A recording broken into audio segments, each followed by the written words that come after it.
you wanted to know what the Matrix is, Neo? Trinity?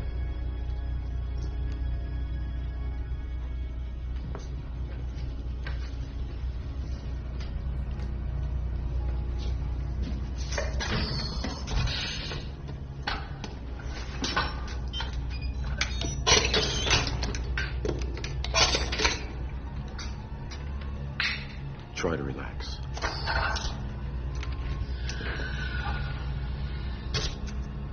This will feel a little weird.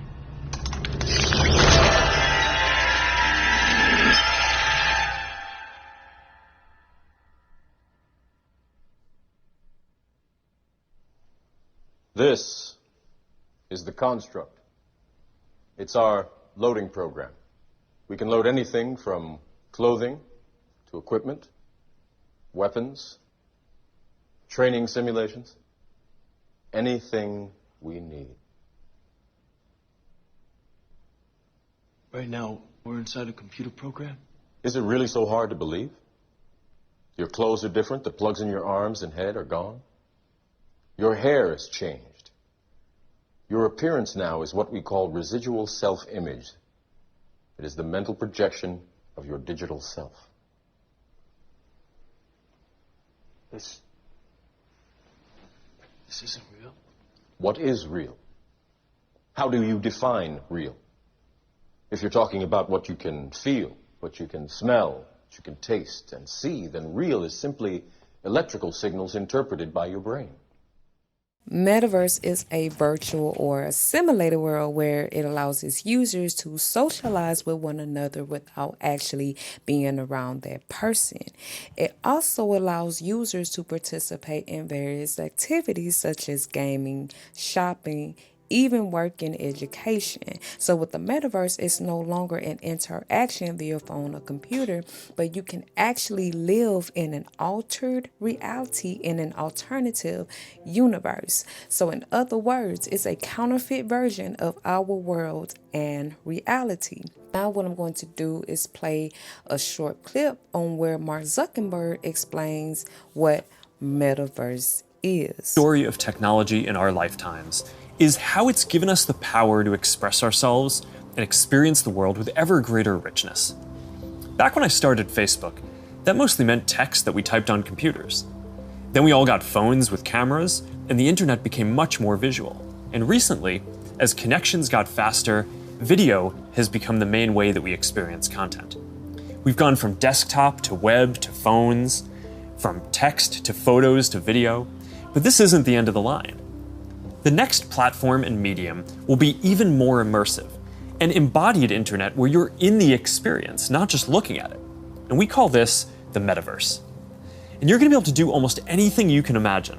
Get together with friends and family, work, learn, play, shop, create, as well as entirely new categories that don't really fit how we think about computers or phones today. So we've put together something that I think is really gonna give you a feeling for what this future could be like. We believe the metaverse will be the successor to the mobile internet. We'll be able to feel present, like we're right there with people, no matter how far apart we actually are. We'll be able to express ourselves in new, joyful, completely immersive ways, and that's going to unlock a lot of amazing new experiences. When I send my parents a video of my kids, they're gonna feel like they're right in the moment with us, not peering through a little window. When you play a game with your friends, you'll feel like you're right there together in a different world, not just on your computer by yourself. And when you're in a meeting in the metaverse, it'll feel like you're right in the room together, making eye contact, having a shared sense of space, and not just looking at a grid of faces on a screen. Instead of looking at a screen, you're gonna be in these experiences. Everything we do online today, connecting socially, entertainment, games, work, is going to be more natural and vivid. This isn't about spending more time on screens. It's about making the time that we already spend better. Screens just can't convey the full range of human expression and connection. They can't deliver that deep feeling of presence. But the next version of the internet can. That's what we should be working towards. Technology that's built around people and how we actually experience the world and interact with each other. That's what the metaverse is all about. Now, the best way to understand the metaverse is to experience it yourself, but it's a little tough because it doesn't fully exist yet. Some of the basic building blocks are here though, and others are starting to emerge as we speak. We're starting to get a sense of how it could all come together and what it could feel like. So let's start by exploring what different kinds of metaverse experiences could feel like, starting with the most important experience of all, connecting with people.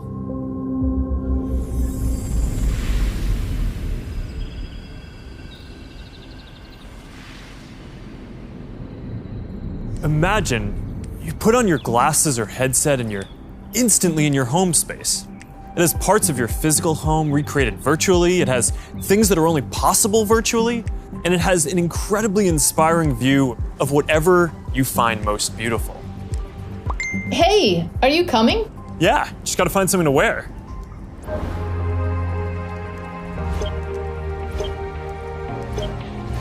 All right, perfect. Boy. Oh, hey, Mark. Hey, what's going on? Hi. Mark. What's up, Mark? Whoa, we're floating in space? Who made this place? It's awesome. Right? It's from a creator I met in LA. This place is amazing. I was supposed to be the robot. Whoa. I knew you were bluffing. Hey, wait. Where is Naomi? Let's call her. Naomi. Hey, should we deal you in? Hey, sorry I'm running late, but you've got to see what we're checking out. There's an artist going around Soho hiding AR pieces for people to find. 3D street art? That's cool. Send that link over so we can all look at it. This is stunning. Okay, that is something. That's awesome. I love the movement. Wait, it's disappearing. This is amazing. Hold on, I'll tip the artist and they'll extend it. Wow. Brilliant. If you guys like it here, I have another room that you're gonna love. Check out this forest room. One of the things that I wanted to elaborate on was the AR pieces that was mentioned towards the end of the video. And the AR pieces that the young lady was referring to was augmented reality. So reading from this article, augmented reality is the integration of digital information with the user's environment in real time. Unlike virtual reality, which creates a totally artificial environment, augmented reality uses the existing environment and overlays it with new information on top of it. So in comparison to virtual reality, which is based on artificial simulations, augmented reality actually takes real life information, real life graphics, and that can be then experienced by those in the simulated world. So it's almost if it's like the emergence of worlds, that they're trying to merge the artificial world with the physical world.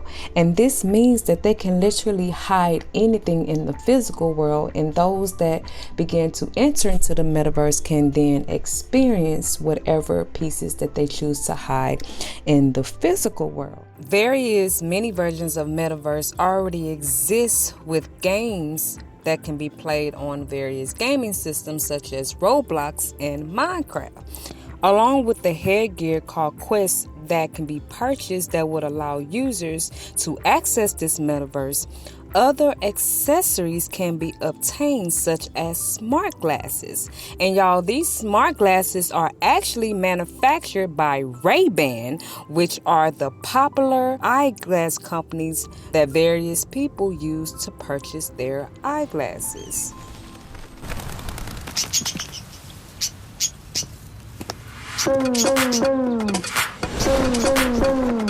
Light it up like. Light it up like.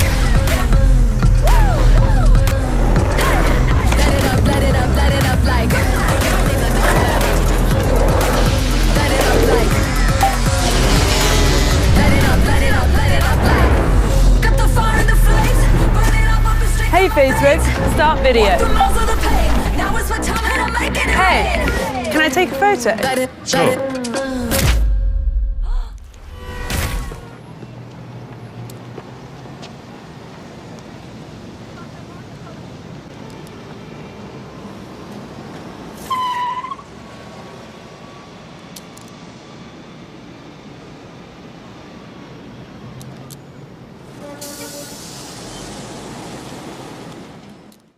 Those smart glasses reminds me a lot of the movie clip that I show you, which that movie clip is called They Live, where he put on the glasses and it actually shows subliminal message such as conform and obey that could not be seen unless those glasses were put on.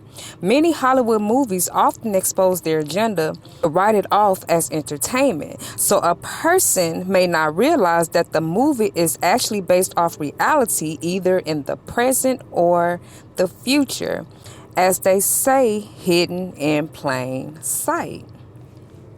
The reason the enemy can deceive people is because he manipulates a situation that appears to be good and is also appealing to the lust of the flesh and the lust of the eyes and the pride of life.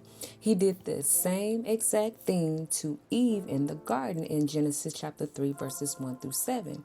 He also tried to do the same thing to Yahushua when he tempted him in the wilderness for 40 days and 40 nights. This MetaVerse is a deception that the enemy is attempting to use in order to control, manipulate, and offer a false sense of satisfaction. The reason why this will appeal to a lot of people because we are in a pandemic in which many of us are limiting our interpersonal interactions, and we're not socially active in person as we once were.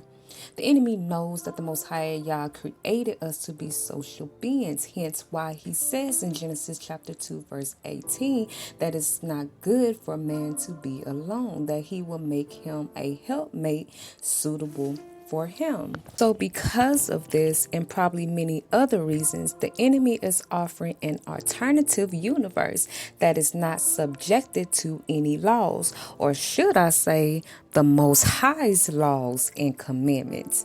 This metaverse is subtly saying that we can enter into an altered reality in an alternative universe where we would have the power to create our own reality. And y'all, this is no more than a new age ideology that places emphasis on oneself as being God while rejecting the power of the Almighty God who created the heaven and the earth and has the power and absolute control over our reality. In Job chapter 38 verses 4 through 6, it says, "Where wast thou when I laid the foundations of the earth?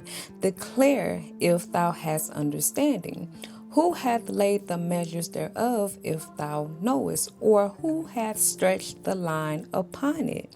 Whereupon are the foundations thereof fastened? Or who laid the cornerstone thereof?" In St. John chapter 15 verses 4 and 5, it says, "Abide in me and I in you, as the branch cannot bear fruit of itself except it abide in the vine. No more can ye except ye abide in me.